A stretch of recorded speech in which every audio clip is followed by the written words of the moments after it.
Good Wives by Louisa May Alcott. Chapter 18. Learning to Forget. Amy's lecture did Laurie good, though of course he did not own it till long afterward. Men seldom do, for when women are the advisers, the lords of creation don't take the advice till they have persuaded themselves that it is just what they intended to do. Then they act upon it, and, if it succeeds, they give the weaker vessel half the credit of it. If it fails, they generously give her the whole. Laurie went back to his grandfather, and was so dutifully devoted for several weeks that the old gentleman declared the climate of Nice had improved him wonderfully, and he had better try it again. There was nothing the young gentleman would have liked better, but elephants could not have dragged him back after the scolding he had received. Pride forbid, and whenever the longing grew very strong, he fortified his resolution by repeating the words that had made the deepest impression. "I despise you. Go and do something splendid that will make her love you."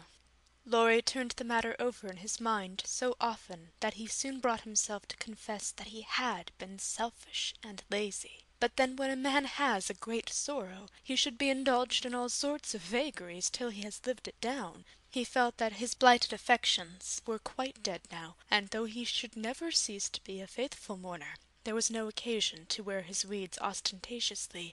Jo wouldn't love him, but he might make her respect and admire him by doing something which should prove that a girl's no had not spoiled his life. He had always meant to do something, and Amy's advice was quite unnecessary. He had only been waiting till the aforesaid blighted affections were decently interred.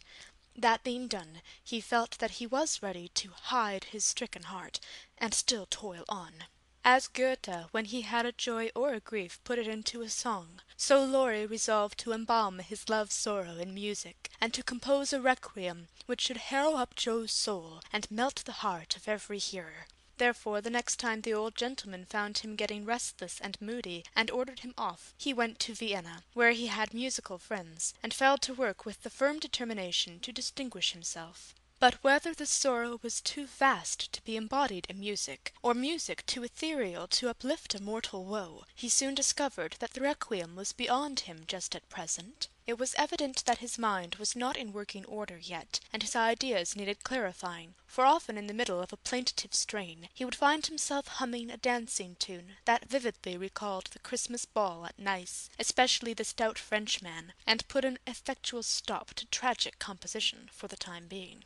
Then he tried an opera, for nothing seemed impossible in the beginning. But here again unforeseen difficulties beset him. He wanted Jo for his heroine, and called upon his memory to supply him with tender recollections and romantic visions of his love.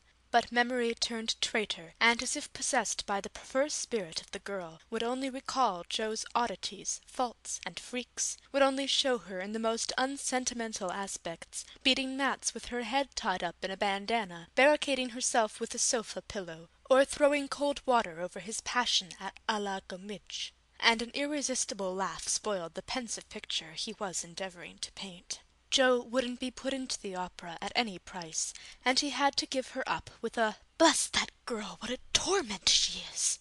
and a clutch at his hair, as became a distracted composer. When he looked about him for another and a less intractable damsel to immortalize in melody, memory produced one with the most obliging readiness. This phantom wore many faces, but it always had golden hair, was enveloped in a diaphanous cloud, and floated airily before his mind's eye in a pleasing chaos of roses, peacocks, white ponies, and blue ribbons. He did not give the complacent wraith any name, but he took her for his heroine, and grew quite fond of her, as well he might, for he gifted her with every gift and grace under the sun, and escorted her unscathed through trials which would have annihilated any mortal woman. Thanks to this inspiration, he got on swimmingly for a time, but gradually the work lost its charm, and he forgot to compose, while he sat musing, pen in hand, or roamed about the gay city to get some new ideas and refresh his mind, which seemed to be in a somewhat unsettled state that winter. He did not do much, but he thought a great deal, and was conscious of a change of some sort going on in spite of himself. "It's genius simmering, perhaps. I'll let it simmer, and see what comes of it," he said, with a secret suspicion all the while that it wasn't genius, but something far more common. Whatever it was, it simmered to some purpose, for he grew more and more discontented with his desultory life, began to long for some real and earnest work to go at, body and soul, and finally came to the wise conclusion that everyone who loved music was not a composer. Returning from one of Mozart's grand operas, splendidly performed at the Royal Theatre, he looked over his own, played a few of the best parts, sat staring at the busts of Mendelssohn, Beethoven, and Bach, who stared benignly back again. Then suddenly he tore up his music sheets, one by one, and as the last fluttered out of his hand, he said soberly to himself, "She is right.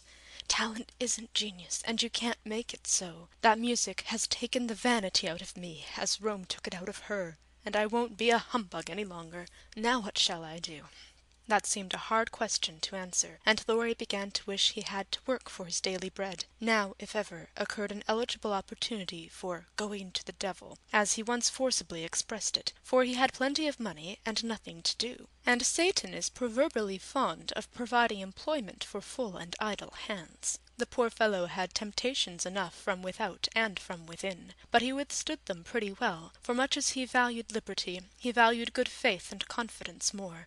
So his promise to his grandfather, and his desire to be able to look honestly into the eyes of the woman who loved him, and say, "All's well," kept him safe and steady.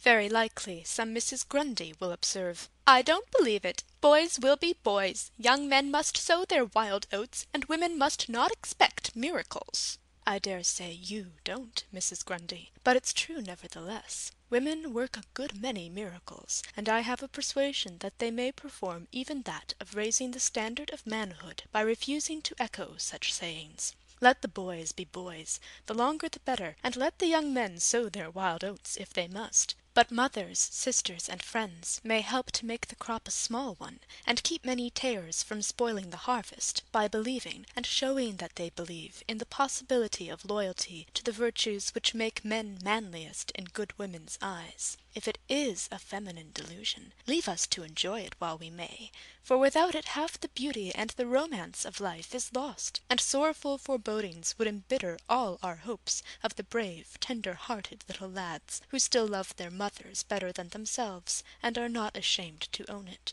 Laurie thought that the task of forgetting his love for Joe would absorb all his powers for years, but to his great surprise he discovered it grew easier every day. He refused to believe it at first, got angry with himself, and couldn't understand it. But these hearts of ours are curious and contrary things, and time and nature work their will in spite of us. Laurie's heart wouldn't ache. The wound persisted in healing with a rapidity that astonished him, and instead of trying to forget, he found himself trying to remember. He had not foreseen this turn of affairs, and was not prepared for it. He was disgusted with himself, surprised at his own fickleness, and full of a queer mixture of disappointment and relief that he could recover from such a tremendous blow so soon. He carefully stirred up the embers of his lost love, but they refused to burst into a blaze.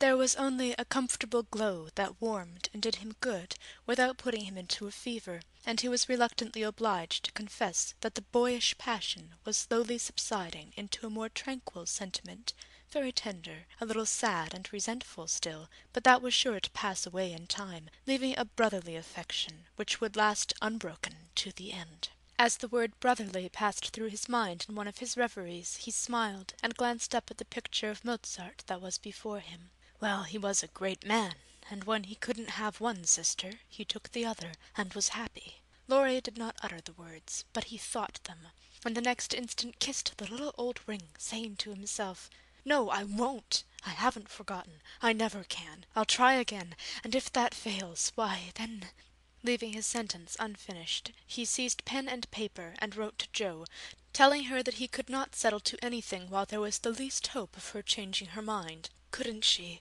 wouldn't she, and let him come home and be happy?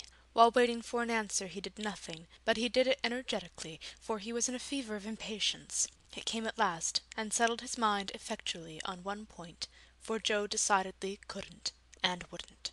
She was wrapped up in Beth, and never wished to hear the word love again. Then she begged him to be happy with somebody else, but always keep a little corner of his heart for his loving sister, Joe. In a postscript she desired him not to tell Amy that Beth was worse. She was coming home in the spring, and there was no need of saddening the remainder of her stay. That would be time enough, please God. But Laurie must write to her often, and not let her